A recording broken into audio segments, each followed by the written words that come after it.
Hey everybody, welcome back. This is a perfect day to shoot a video today because the thermometer says it is 7 degrees outside right now and it's noon, so that's about as warm as it's gonna get.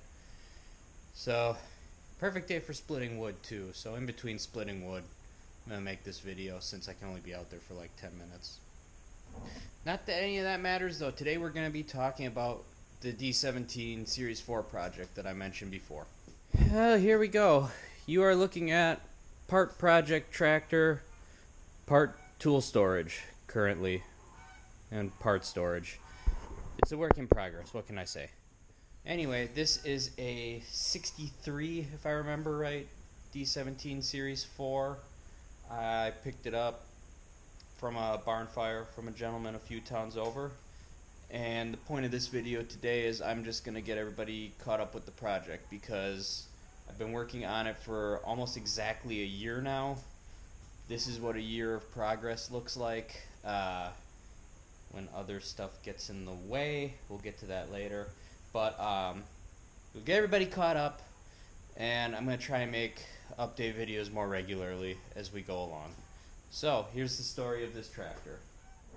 So the story here is about 2 springs ago there was a barn fire about half hour, 2-3 towns away, and this was one of about 8 classic tractors that was in the fire. This was a working farm, so it's not like it was a restored tractor or anything. It was still being used regularly, but barn caught on fire. This one happened to be farthest away from the actual fire itself, so of all the tractors in there, it was in the best shape.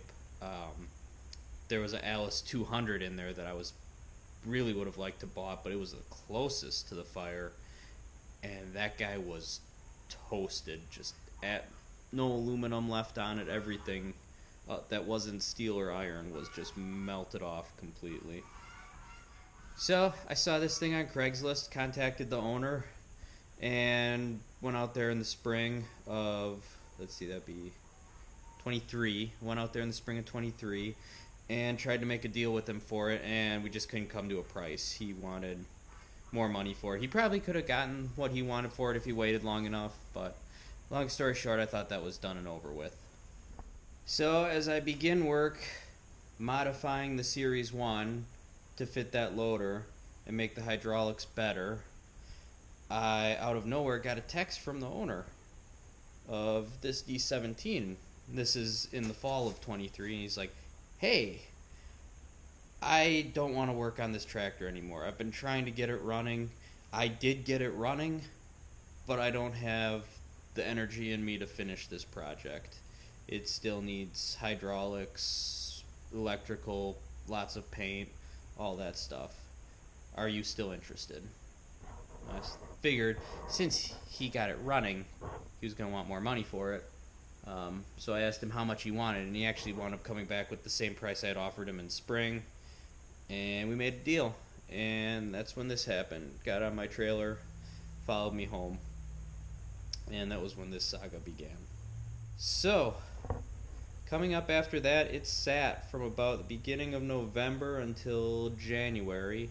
The earliest picture I have of doing work on it, disassembling it in here, was about middle of January, which is just over a year ago at this point. So I backed the trailer in and we started. I didn't have anything big enough to lift it off the trailer. We couldn't roll it off the trailer because the back wheels were seized up.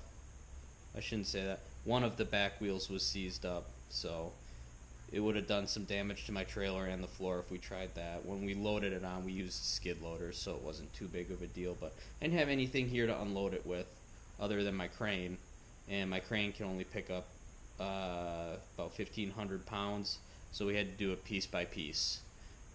Just removing parts, setting them off to the side, and then once they were small enough sub-assemblies, lifting them off with the crane, putting them on carts and moving them over. So by about the end of January, it was all disassembled, and it was time to start scraping paint, because obviously it needed paint.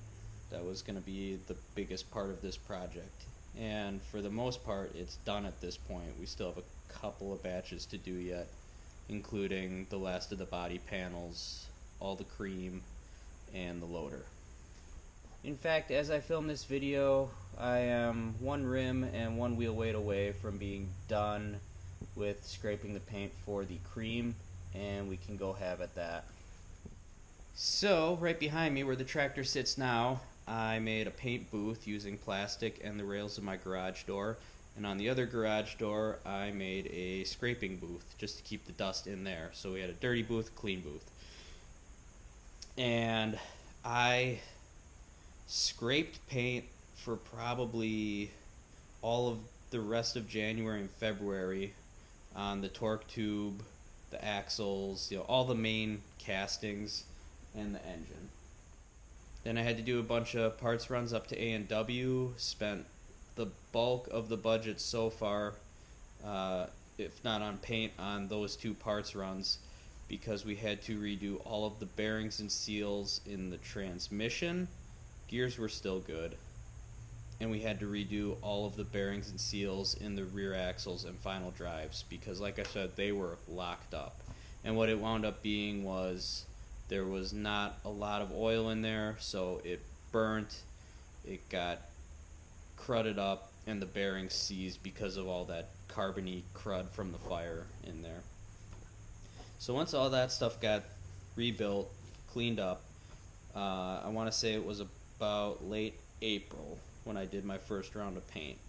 And that was primarily on those main castings and the engine, and we got all that put together. Since then, most of it has been just cleaning, painting, and assembling to get us to the point where we're at today.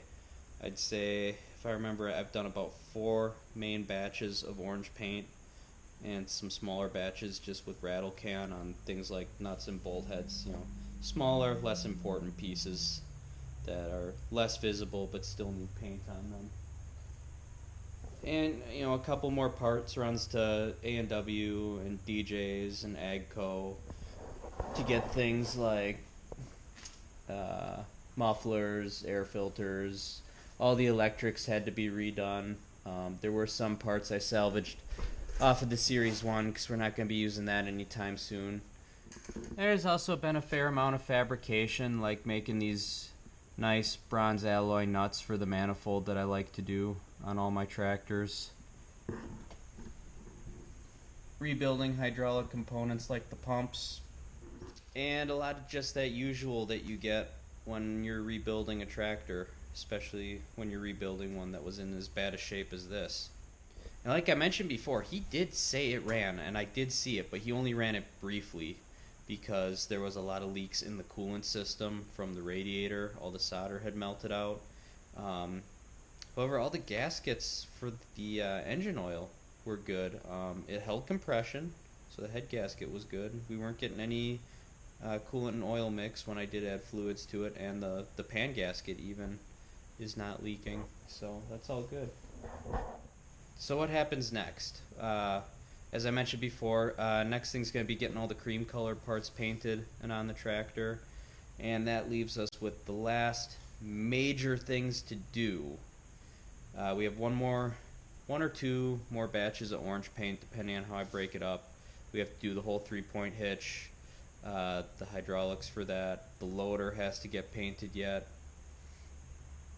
and the hood panels. I think that's everything that needs to get painted yet, so we're getting pretty close on that, which is good because painting has been my least favorite part of this whole process. Other major work, obviously we have to put tires on it. I do have the rear tires. I have to get the front tires yet. I have brand new rear rims for it, and once the cream color parts are done, we'll be able to get the rear wheels on it.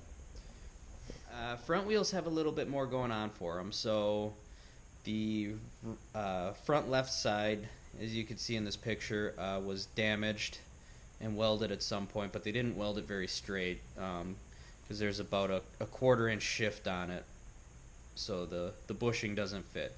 So currently in the lathe we have set up new front spindle tubes. However, the lathe is having some electrical issues, so we need to get new switch wired on that before we can finish that project.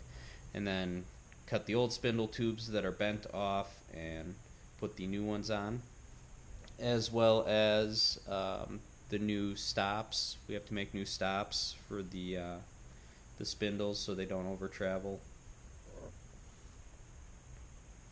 We've made a lot of other new parts for it. We re-welded and machined the pin on the front axle that was wore out by about a ½ inch, put a new bronze alloy bushing in the front bolster to accommodate it. We made a new rear pin for the wishbone assembly with a new bronze spacer so that we get full engagement on the pin. And the biggest pieces that we are fabricating that we're still in the process of is the loader mounts, as the loader came off of a 6080, if I remember what it was. It was a 60 something Allis, so the mounts didn't work at all. The loader does, but the way the mounts were bent, the narrowest part of the mount would have been at the bell housing, so that wouldn't have worked at all. So we're keeping about 50% of the mount, the upright portion, and then the portion that runs along the tractor and bolts to the frame is completely brand new, made from scratch, and then we're keeping some of the rear portion that goes to the rear axle.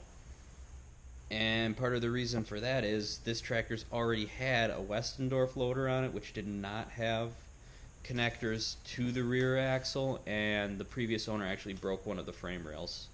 Neither of these, they replaced that before they got rid of it, but this was a working farm tractor. It earned its keep, and so we know the limits of these frame rails now, and I'm not going to try and repeat that, so I'm going to make sure that we have that member going to the back axle, because that helps prevent that kind of damage.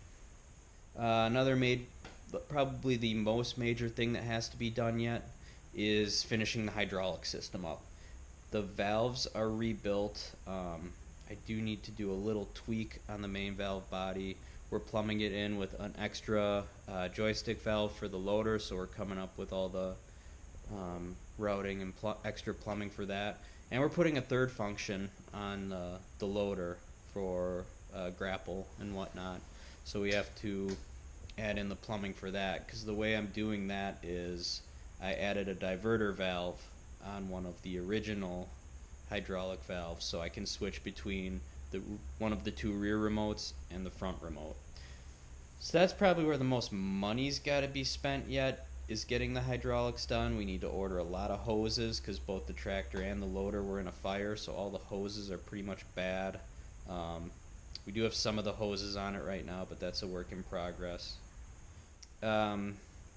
Mechanically, the few things we got left to do is the 3-point and the seat. Other than that, most of the parts are on the tractor.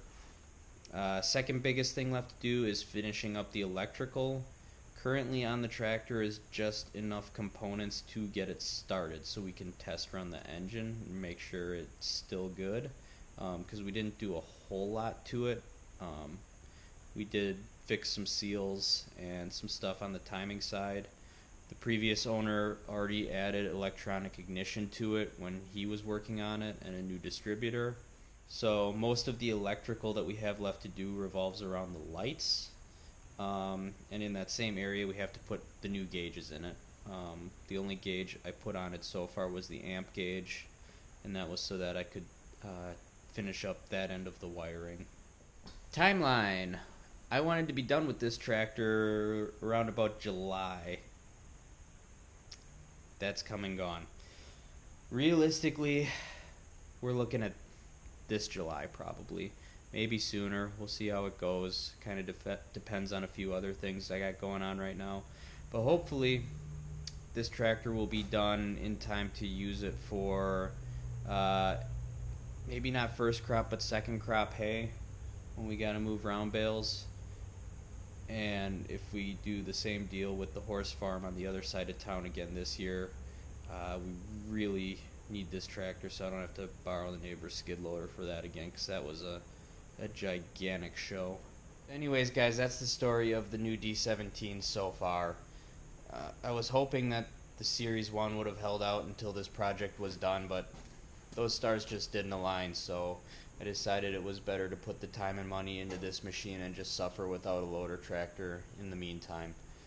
So the sooner the better, but I'm going to try and keep you guys updated more. Like I said, in the next couple of weeks, back wheels will be going on. Shortly after that, front wheels will be going on, and maybe we'll take it for a spin while we wait to do all of the other heavy fabrication, loader mounts and whatnot that's got to get done yet. So stay tuned, guys, more to come. Thanks for watching, and I'll see you next time.